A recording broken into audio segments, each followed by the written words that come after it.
ग्रहों की चाल हमारे जीवन की कहानी कहती है और आज हमारे पॉडकास्ट में बहुत स्पेशल मेहमान मौजूद हैं। हमारे साथ मौजूद हैं मशहूर एस्ट्रोलॉजिस्ट मिसेस निशिमा खन्ना। मैम, स्वागत है आपका हमारे पॉडकास्ट। कैसे हैं आप? बढ़िया, आप बताइए। मैम, मैं भी बहुत ठीक हूँ। और मैम, आपके अनुभव के अनुसार ज्योतिष का सामान्य जीवन पर क्या प्रभाव पड़ता है?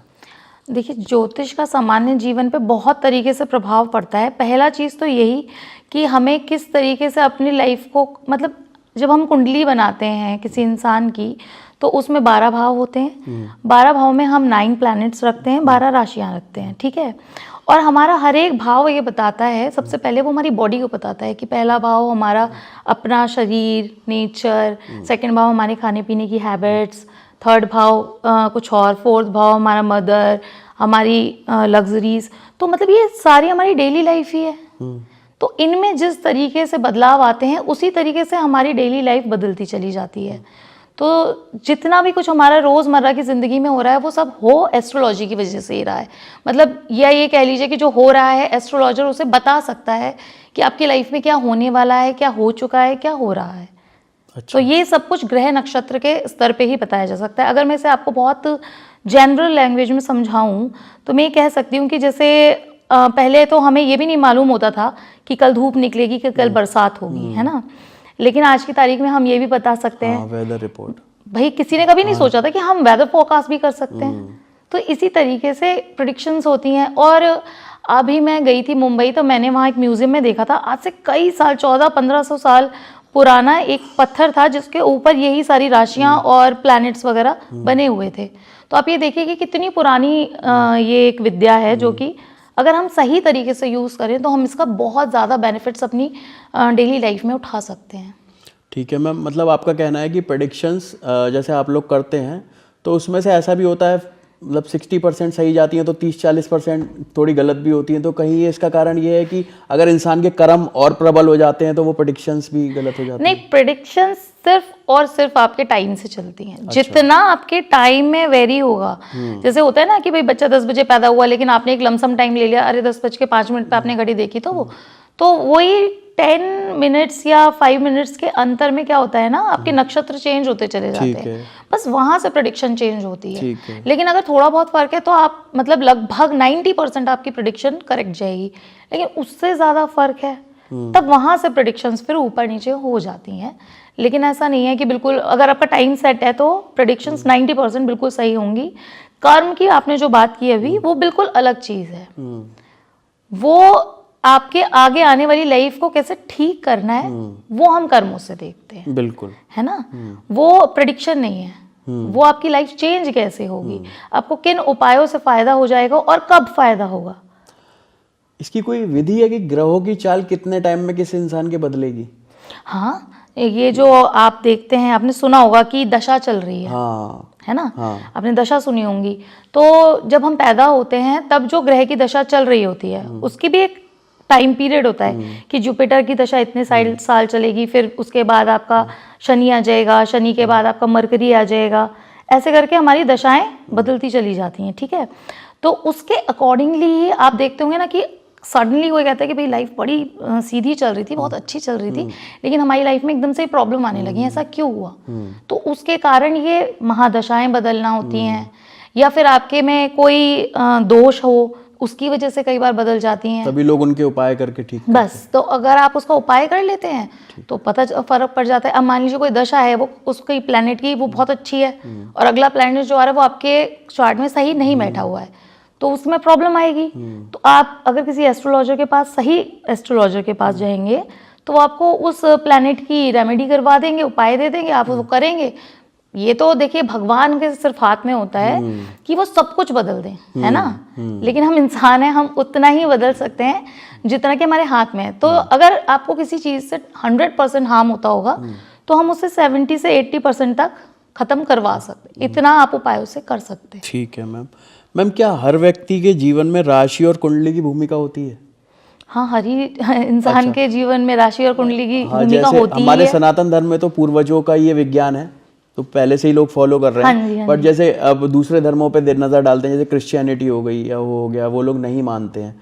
और जैसे उन लोगों ने भी अपनी लाइफ में काफ़ी कुछ अचीव कर लिया है, नए नए इन्वेंशंस कर रहे हैं, तो उनकी लाइफ में जैसे जो लोग नहीं मानते उनके में भी भूमिका होती है इस चीज़ की? भूमिका तो सभी के में होती है। अब देखिए, हम वही वाली बात है ना कि हम इसके बारे में जानते हैं। अब जो नहीं जानते, अगर डॉक्टर कैंसर के बारे में जानता है तो सिर्फ डॉक्टर सिर्फ जिस जो है उसी का इलाज थोड़ी ना कर सकते, वो तो जो भी आएगा उसको उसका इलाज करने का पता ही होता है।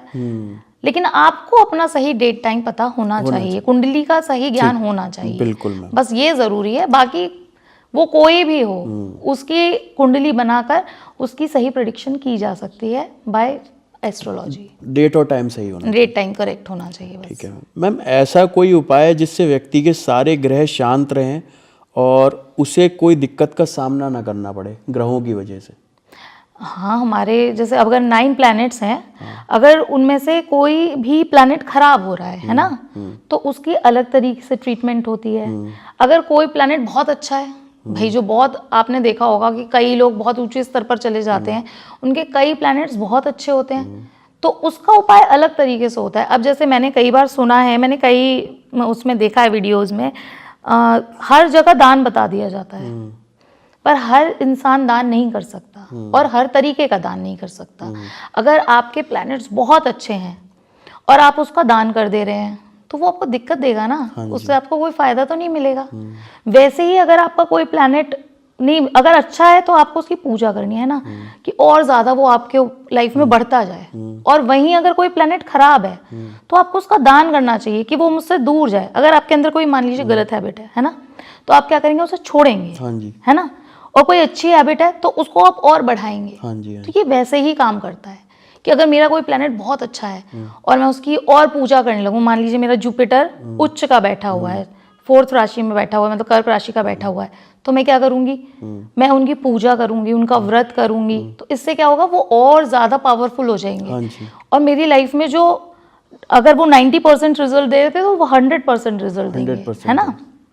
और वहीं अगर मान लीजिए मेरा शनि खराब है, कोई और मरकरी खराब है, कोई भी प्लैनेट खराब है, और मैं अगर उसकी पूजा करने लगूं तो क्या होगा, अच्छा, वो और ज्यादा रिजल्ट देने शुरू कर देगा, तो वो मुझे परेशानी और बढ़ा देगा। तो यहाँ पर हमको अच्छा, दान करना जरूरी हो। तो मैम ये हमारे व्यूअर्स के लिए आप एक बार बताइए कि अगर किसी को इतनी नॉलेज नहीं है, उसे 9 के 9 ग्रह संतुलित रखने हैं, या किसी का कोई पर्टिकुलर ग्रह खराब है, तो वो कैसे सही कर सकता है 9 ग्रह जिससे बैलेंस रहे?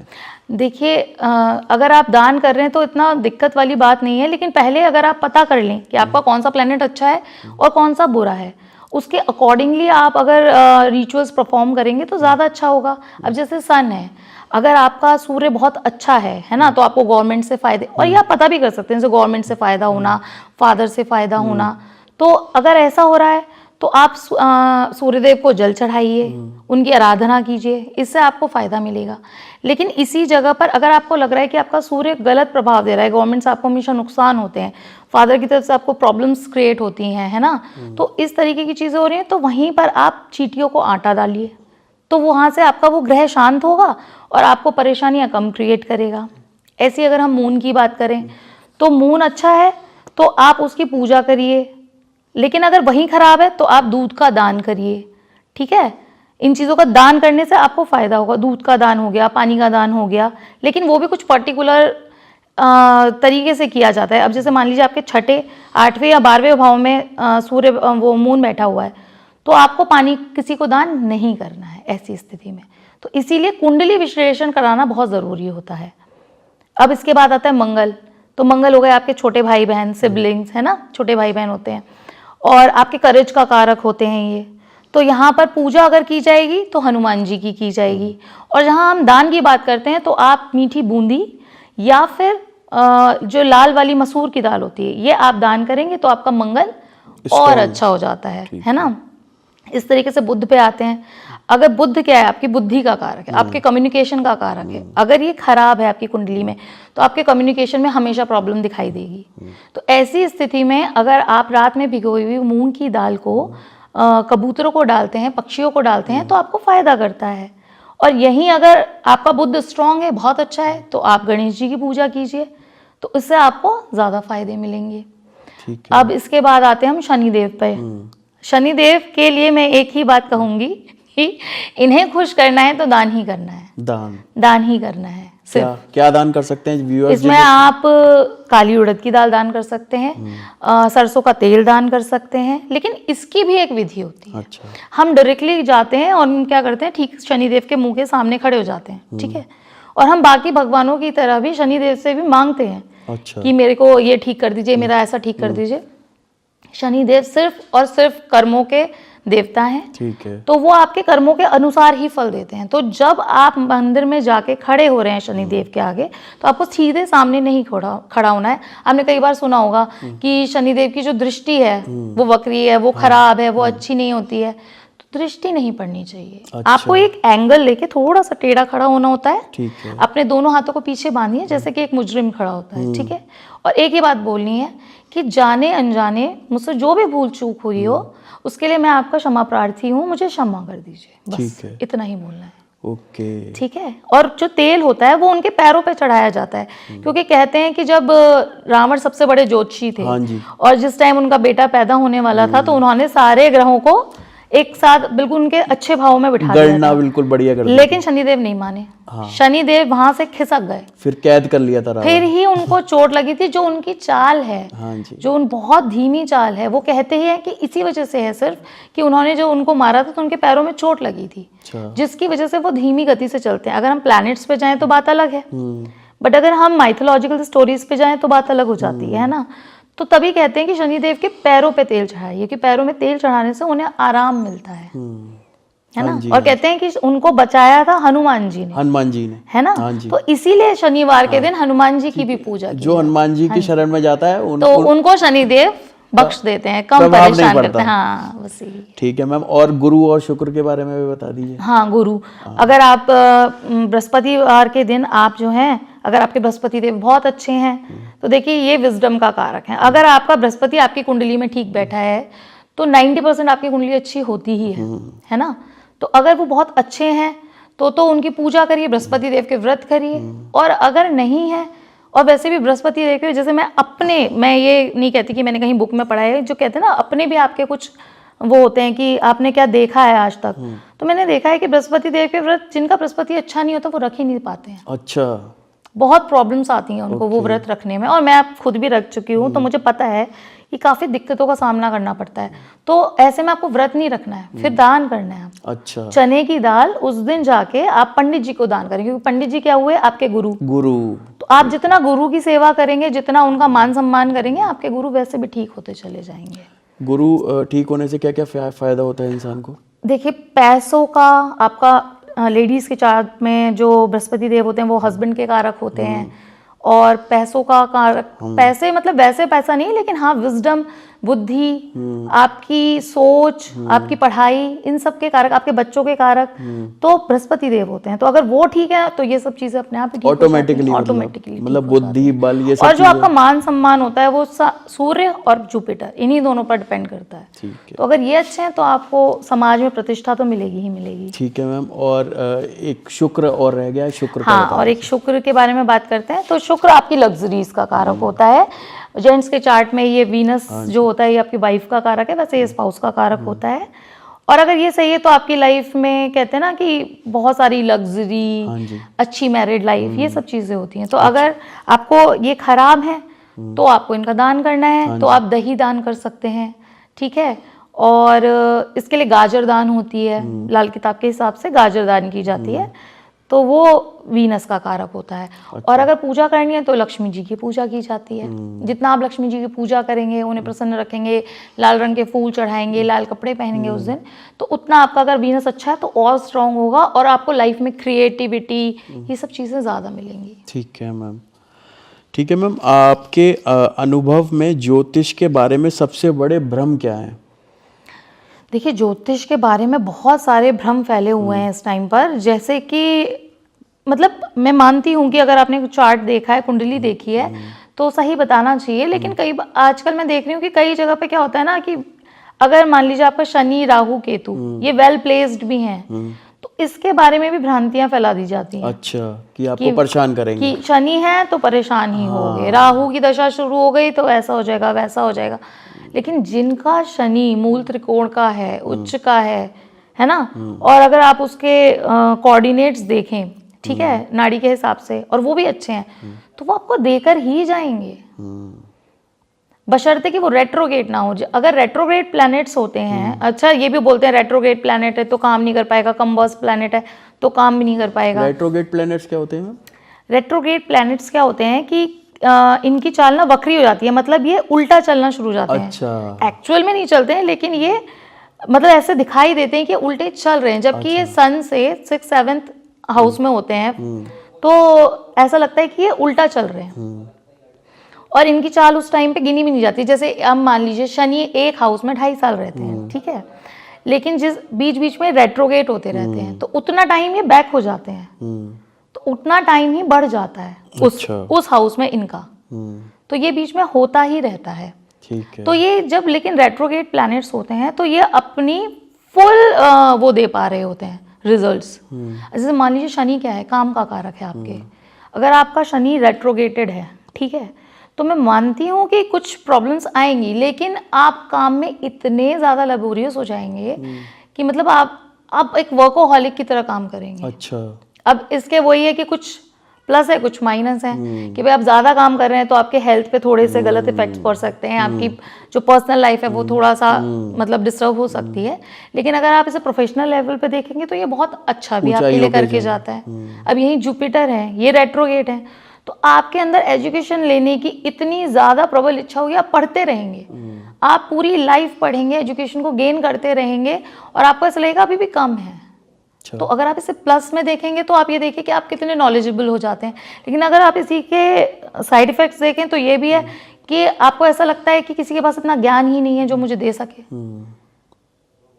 तो कहते हैं ना, दोनों पहलू होते हैं हर एक चीज़ के, और ये मिथ, बिल्कुल ये मिथ ही है कि शनि राहु केतु हमेशा खराब ही इफेक्ट देते हैं। ठीक है। ऐसा कभी नहीं होता है, अगर वो अपनी उच्च स्थिति में है, मूल त्रिकोण में है अच्छे, तो जितना ये दे सकते हैं और कोई प्लैनेट दे भी नहीं सकता। अच्छा, मतलब अगर वो अच्छी स्थिति में तो जितना ये दे सकते हैं वो अच्छा कोई नहीं दे सकता है, मतलब जो कहते हैं ना, नहीं। आपने सोचा नहीं हो इतनी सफलता आपको जिंदगी में मिल गई, तो वो यही प्लैनेट्स हैं जो दे सकते हैं। ठीक है मैम, ये ऐसा भी लोग बोलते हैं, क्वेश्चन आता है इसमें, क्या शनि राहु केतु हमेशा बुरे प्रभाव ही डालते हैं?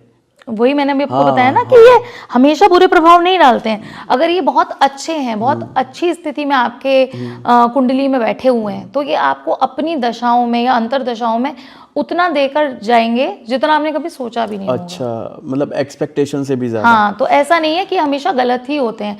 तो आप जब भी अपनी कुंडली का विश्लेषण करा रहे हैं तो हमेशा ध्यान रखें कि जिनसे करा रहे हैं वो आपको बिल्कुल सही बात बताएं, है ना। ठीक है। आपको इसके बारे में और थोड़ी बहुत नॉलेज तो देखिए गूगल पे मौजूद होती ही है कि भाई मूल त्रिकोण कहाँ पर हो रहे हैं, या ये उच्च के कहाँ किस राशियों में बैठ के हो रहे हैं, तो इतना अगर आपको पता है तो जल्दी आपको कोई बेवकूफ़ नहीं बना सकता है। बिल्कुल मैम, बिल्कुल मैम, बेसिक ज्ञान होना जरूरी है। बेसिक ज्ञान होना जरूरी। ठीक है मैम, काल सर्प दोष क्या होता है और इसके निवारण के लिए क्या करना चाहिए?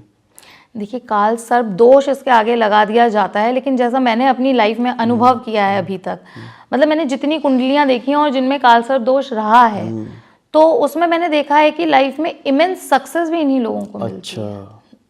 जिस दिन ये दोष का निवारण कर लेते हैं और इनका एक टाइम पीरियड कंप्लीट हो जाता है, फिर जो इन्हें सक्सेस मिलती होती है ना, वो 99% ये लोग यही बोलते हैं कि हमने इतना सोचा नहीं था जितना हमने अचीव कर लिया अपनी लाइफ के अंदर। और काल सर्प दोष क्या होता है कि जबकि राहु और केतु 180 डिग्री के एंगल पे बैठते हैं, हमेशा ठीक आमने सामने, और सारे प्लैनेट्स इनके अंदर ही आ जाते हैं, तब ये दोष उत्पन्न होता है। मतलब अगर आप माइथोलॉजिकल स्टोरीज सुने या कुछ ऐसा सुने पुराना, तो उसमें ये कहा जाता है कि अगर आपने पिछले जन्म में किसी सांप को मारा है तो इस जन्म में आपके जो है कुंडली में काल सर्प दोष होगा। लेकिन एक्चुअल में ये रीज़न है कि अगर राहु केतु के एक्सेस में सारे प्लैनेट्स आ जाते हैं तो वो अच्छे से परफॉर्म नहीं कर पाते। और इसका बेसिक प्रॉब्लम क्या आता है कि लाइफ में हर एरिया में, चाहे वो करियर हो, चाहे वो मैरिज हो, आपको ना बहुत सारी हर्डल्स का सामना करना पड़ता है। आपको लग रहा है मेरा काम हो रहा है, अटक जा रहा है। अच्छा। एंड टाइम पे रुक जाएगा, होगा नहीं, बहुत दिक्कतों से होगा, या जितना आप सोच रहे हैं उतना नहीं हो पाएगा। मतलब लाइफ में वो बहुत सारी प्रॉब्लम क्रिएट करना शुरू कर देता है। अच्छा। और जैसे लोग कहते हैं महादेव की भक्ति से भी ये दोष ये दोष के लिए तो देखिए पूजा जरूरी है। देखिए, आप अगर महादेव की भक्ति कर रहे हैं, आप डेली जल चढ़ा रहे हैं, शिव जी को दूध जल वगैरह ऑफर कर रहे हैं, तो उससे उसके इफेक्ट्स थोड़े कम तो हो जाएंगे, लेकिन पूरे कंप्लीट कम उसकी पूजा के बाद ही होते हैं। अच्छा, मतलब इसका कोई टाइम पीरियड नहीं है, इसे कम करने के लिए, हटाने के लिए पूजा ही आपको करनी पड़ेगी? हाँ भाई देखिए, आपको लाइफ में सक्सेस चाहिए तो वो तो आपको आपकी 20s से ही चाहिए ना। बिल्कुल मैम। तो आप वेट थोड़ा ना करोगे कि आपके 35 36 जब आएंगे इसका दोष कम होगा तो मैं लाइफ में अचीवमेंट लूंगा।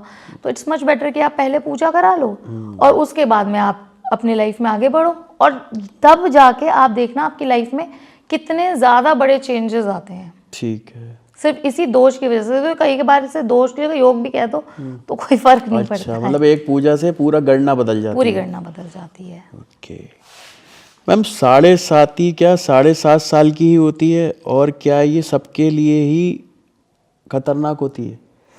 देखिए 7.5, हम ये सवाल मुझसे बहुत लोग पूछते हैं कि क्या 7.5 साल की होती है या ये कितने टाइम पीरियड तक चलेगी। एक्चुअली बेसिकली 7.5 क्या होती है, जब शनिदेव हैं वो मून से एक घर पहले आते हैं, है ना, तो वहाँ से हमारी 7.5 शुरू होती है। और शनिदेव एक मतलब 2.5 साल में एक घर चलते हैं, मतलब एक हाउस। हमारे 12 हाउस होते हैं, 12 हाउस में से एक हाउस उनको कंप्लीट करने के लिए 2.5 साल लग जाते हैं। तो वो मून से एक घर पहले, फिर मून के साथ, और फिर मून के बाद 3 घर में रहेंगे, तब तक 7.5 चलती रहेगी। ठीक है, तो ये सबसे ज़्यादा क्या होता है, मून के ऊपर इफेक्ट डालती है। तो ये 7.5 साल तो होते ही हैं, लेकिन इसमें मैंने आपको बताया था कि कई बार प्लैनेट रेट्रोगेट भी हो जाता है ना, तो जितना वो पलट के चल रहा है वो वाली चाल भी उसमें काउंट हो जाती है, तो उतने साल उसमें प्लस हो जाते हैं। तो 7.5 साल ये, और जितना उन्होंने रेट्रोगेशन किया, मान लो एक बार 3 महीने का करा, कभी 4 महीने का, कभी 6 महीने का, उतना और एड ऑन होके वो 8 8.5 साल के आसपास बैठती है लगभग आपकी 7.5। ठीक है मैम, वास्तु में ऐसा कौन सा कलर है जो पूरे घर में किया जा सकता है जिससे दिक्कत ना हो? जो आपका वाइट कलर होता है या बोन वाइट कलर, हल्का सा क्रीमिश कलर, ये आप पूरे घर में कहीं भी कर लेंगे, मतलब अगर आपके पूरे ओवरऑल घर में है तो ये परेशान नहीं करेगा। लेकिन अगर आपने ये सोचा है कि मैं साउथ में कर लूँ या सिर्फ वेस्ट में वाइट कर लूँ, तब ये दिक्कत देगा। अच्छा मैम, कौन सा कलर वैसे जो स्पेसिफिक रहेगा? यही एक वाइट, हाँ, बोन वाइट या क्रीम कलर आप पूरे घर में कर सकते हैं। पूरे घर में पूरे घर में कर सकते हैं, इससे आपको परेशानी नहीं होगी। लेकिन अगर आप एक स्पेसिफिक एरिया में ऐसे करेंगे तब दिक्कत आएगी। तब दिक्कत आएगी। ठीक है मैम। गज केसरी योग ये क्या होता है और इसका क्या फायदा होता है? देखिए हमारे कुंडली में ना, कई लोग बोलते हैं दोष ही दोष हैं क्या, तो दोष नहीं होते। हमारी कुंडली में कई योग भी होते हैं जिससे कि जो हमें ऊंचाइयों तक ले जाते हैं। कहते हैं ना कि अरे यार ये तो इतने छोटे घर में पैदा हुआ था, इतने ऊंचे घर में चला गया, तो ये वो योग ही होते हैं जो आपको यहाँ तक ले जाते हैं। हाँ जी। तो ये उन्हीं में से एक योग है, जबकि आपका जो गुरुदेव है वो और मून जो है संग बैठा हुआ हो या एक दूसरे को दृष्टि दे रहा हो, तो ये गज केसरी योग कहलाता है। तो गज माने हाथी। हाँ जी। तब इसकी जो कहते हैं ना कि इसके रिजल्ट्स भी हाथी जितने बड़े ही होते हैं। अच्छा। तो ये आपको समाज में मान प्रतिष्ठा और पैसा ये सब दिलाने में सबसे जरूरी योग है। अगर मतलब ये है आपके कुंडली में तो आप आगे ही बढ़ेंगे। ये तो मैं राजयोग की तरह ही है, ये राजयोग ही है, समझ लीजिए कि फिर तो आपको आगे ही बढ़ना है। ठीक है मैम, अगर किसी के पास उसका डेट ऑफ बर्थ और टाइम ऑफ बर्थ ना हो तो वो अपने बारे में कैसे जान सकता है?